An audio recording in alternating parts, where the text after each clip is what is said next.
Good evening. You're watching Outside the Box. This is a show where you can pose some tough questions to those vying for your votes this September. As earlier mentioned, all registered parties have been invited to be part of this show. Those that have so far accepted have featured on the show. To our daily poll now, yesterday's question was, should the minimum wage be revised? 93.94% responded positively, while 6.06% disagreed. Today's question is, should changes be implemented to the FNPF pension scheme be revised? Text your answer a simple yes or no to 3592. The poll is open to Vodafone, Digicel and Ink users. Charges apply. Joining us tonight on the show is Nirmal Singh from SODELPA, and he's hardly considered a newbie to politics. With his public relations background, he's now entering the political realm. Mr. Singh, welcome to the show. Thank you. May I start with Mr. Singh? You were fired by the PDP, weren't you? No, I wasn't fired by the PDP. You would recollect I resigned, and I made the reasons known in a press conference, and that's where I stand. I was never fired from PDP. No. You were never fired by PDP. No. Okay, good. Now you are interested in land issues. Yes. You stand for SODELPA in these coming elections. Yes. What in particular about land issues? I think it's very important that 83% of the land is owned by our indigenous people, and it is very important that the indigenous people feel secure on the ownership of the land, and they should feel secure that their future generations are secure.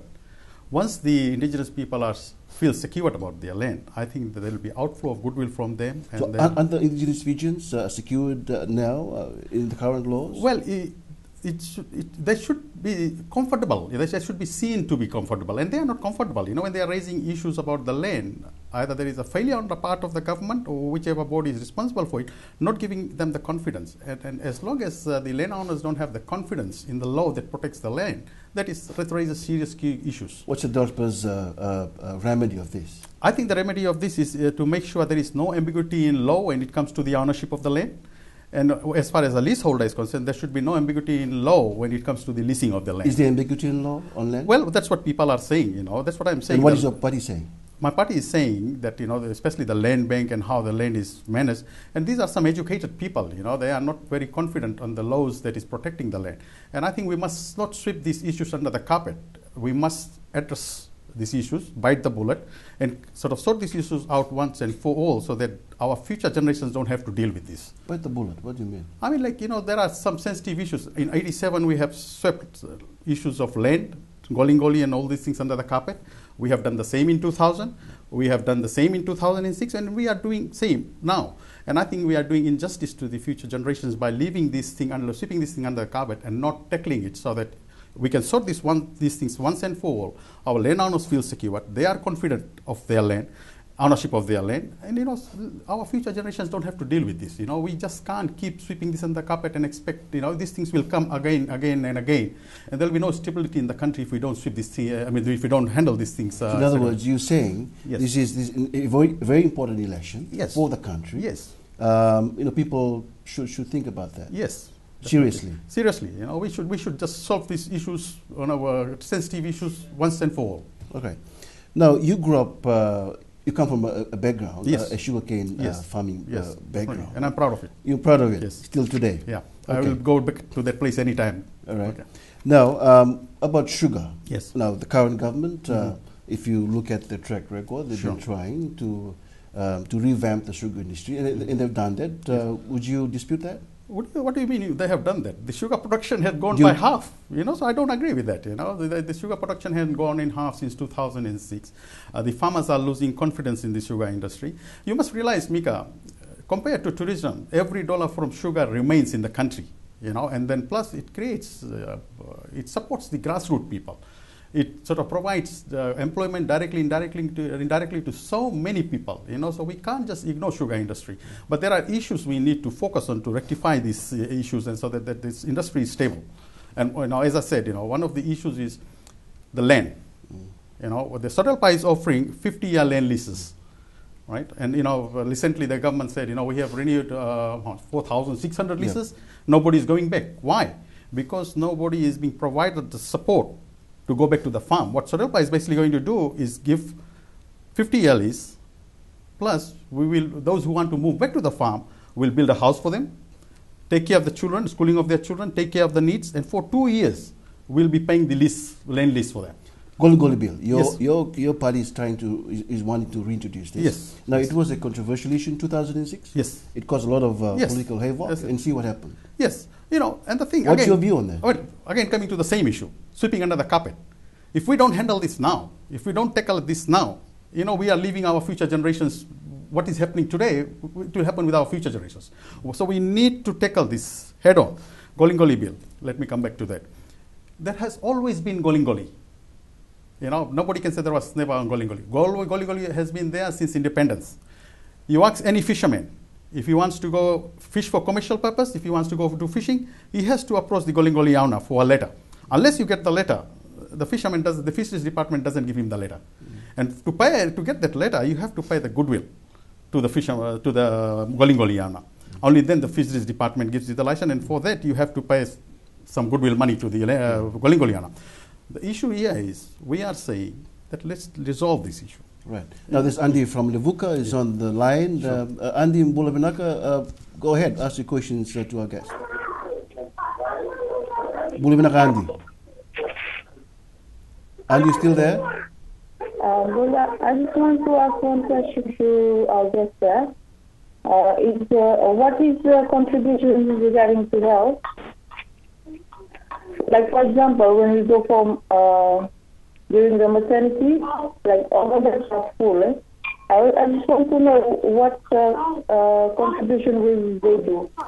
I think what Andy's trying to drive at, her question is maternity for our women. Eh? Yes. The facilities in our hospital. Yes. What can SODELPA do? Well, currently it's disgusting when our women give birth on the sidelines of the hospital. We must address these issues immediately, because I think our health system has collapsed. You go to Lambasa Hospital, you go to any outlying hospital, the system has collapsed. And I think it's very important that priority should be given to make sure that while we build the hospitals, make sure it's properly staffed. Doctors are there, 24 hours, and that is what SODELPA is going to do. Just finally, you're a middleman for all your life. What do you think of the media? Coming to the How media, can you simple. SODELPA government, the policy is what the newsroom reports is the business of the news editor and the newsroom. It's nobody else's business. We are public officers. The government is elected by the public. You have to put yourself to the scrutiny. Media must not be touched at all. We'll have a hands-off approach to the media, and I'm telling you this, that there should be stability in the media. When it comes to level playing field, we'll make sure that everybody is treated equally. Thank you, Nirmal. Stay with us. Joining us next is Jone Baravilala from the People's Democratic Party.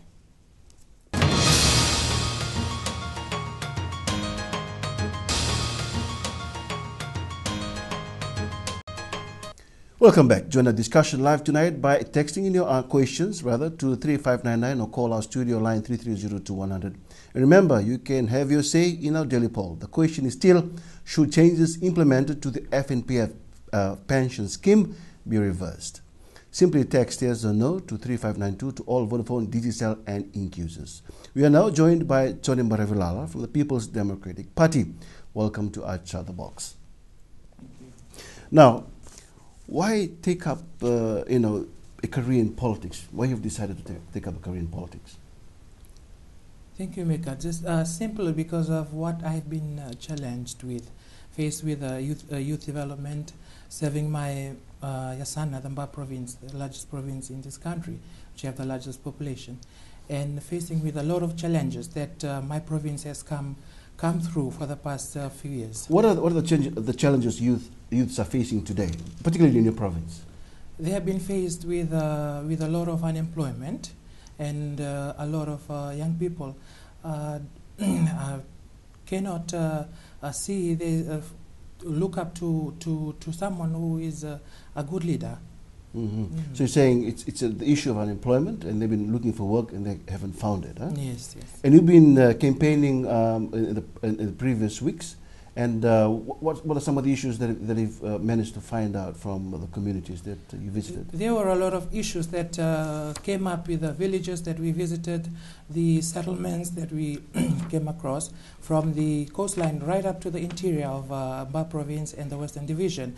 And most of the issues that the people have come up with is the land issue.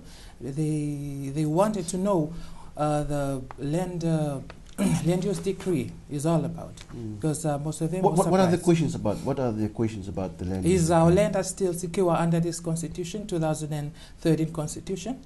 Well, our answer was no, it's not secure, because Ba Province is one of the biggest resource owner in this country, and it's the economic engine. Not secure how? Not secure because of the constitution of 2013. Yeah. And the decrees that has been amended with. All right. And you, as a strong youth advocate in your province, and also you've been working with youth, and you were a board member of the National Youth Council of Fiji, once. For youths out there who will be, looking who to vote for, what do you tell them, today? I just simply tell them not to be misled by some politician who will come around and promise us this and that. I will do this, I will do that when I'm in power. Youth should look at a person or with their same age, their peers, that we have faced challenges with. That I'm speaking with as a youth. I've been challenged with youth issues. What do you really think youth want out of this election? They want a secure government. By listening to them and listening to what their views are, most of them have stated that they don't want coup. No more coup. No more coup culture. Enough is enough. Okay. Yeah. Now, for you as a youth candidate in these elections, what's your what do you want to see in future? Yeah, with our PDP manifesto, we have stated that we want to see a future that is full of hopes, full of love, and full of harmony. That since you can check in our manifesto that we'll have a national reconciliation for this country because of the hurt that is there with the people, with the youth, with the women, with children, with people living with disabilities, people with special needs. The vulnerable in society are suffering because of coup. And I'm strongly against that. I condemn coup in this country. Enough is enough. You don't want it anymore? Yes, please. Do you think will ever, the country, do you believe this country this government has done a lot, trying to move the country forward and move away from the coup culture? To be honest, no. There hasn't been anything done on democracy in this country. People are still suffering because we live with the people on the ground. When you say suffering, what do you mean? The cost of living is too high. Any person you ask on the street, the only thing that they wanted to do at the end of a day is putting bread on the table. That's the thing. Mr. Baravilala, I think we have a guest, I think, Mosi from Lami. Bole Mosi? Yeah, go ahead. Ask Mr. Baravilala your question.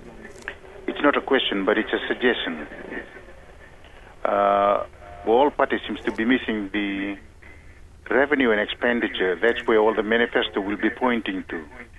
The last government was using 20% to the capital development operation on the other end. This regime is using 70 and 30. My point is this, whether it's possible to use 50% on the operation, 20% on the capital development, and 30% for the micro and the macro enterprise.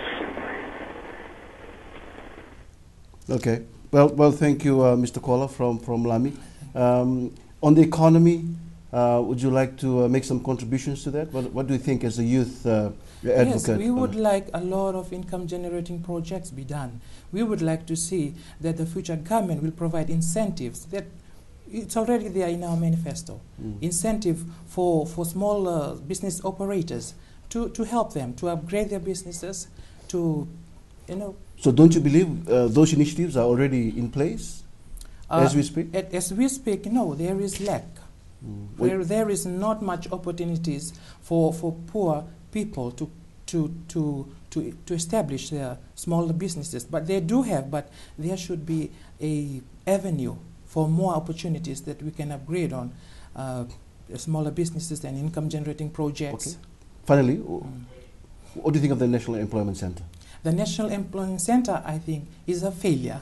It's a total failure. It should have been remained with the Ministry of Youth and Sports under the National Youth Service Scheme. And when we come into power, we would like to see that it's been reviewed. It's a totally failure. Thank you, Mr. Baravilala. And next, we speak to Akmal Ali from the newly registered One Fiji Party.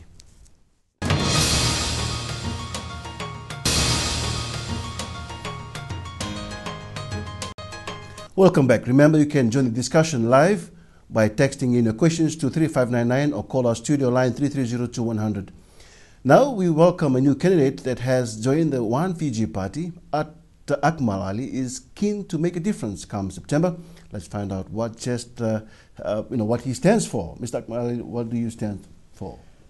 Well, good evening, Mika, and Nisambula Vinaka, Dolavina Riki, to all my people in Ba, beautiful Ba. Well, what do I stand for? I stand for unity, I stand for transparency, I stand for accountability, and I believe in absolute progress of our nation by joining hands with all the groups around. What does your party stand for? My party, as I stated earlier, the same things as I have stated. Thank you. Progress through unity. Right. Now, if youths out there were to vote for you, what is it? Now, I'm not particularly sure about the statistics. From my observation, over 60% of the voters today on the 17th September election will be from the ages of 18 to 44.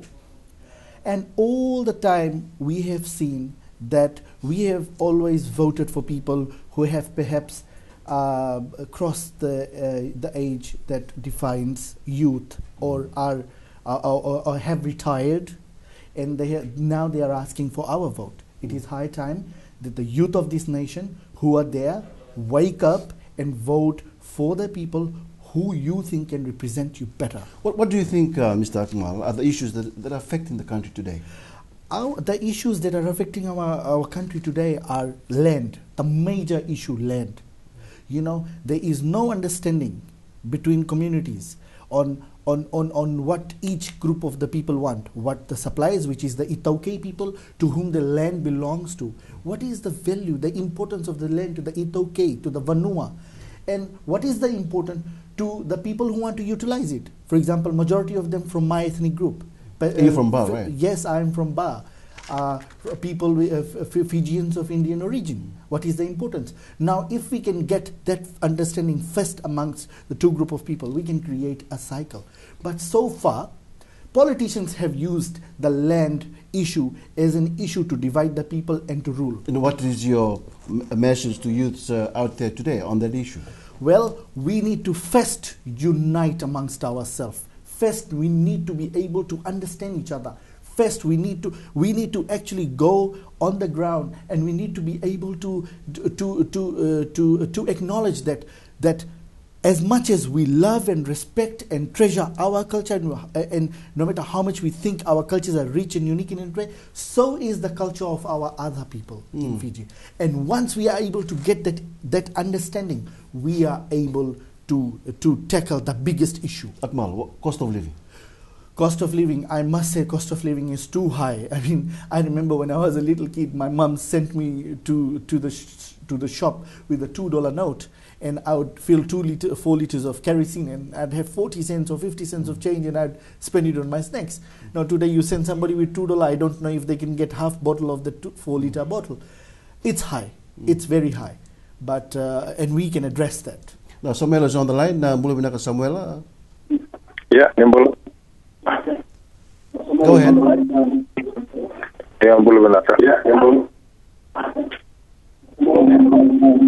Yes, my question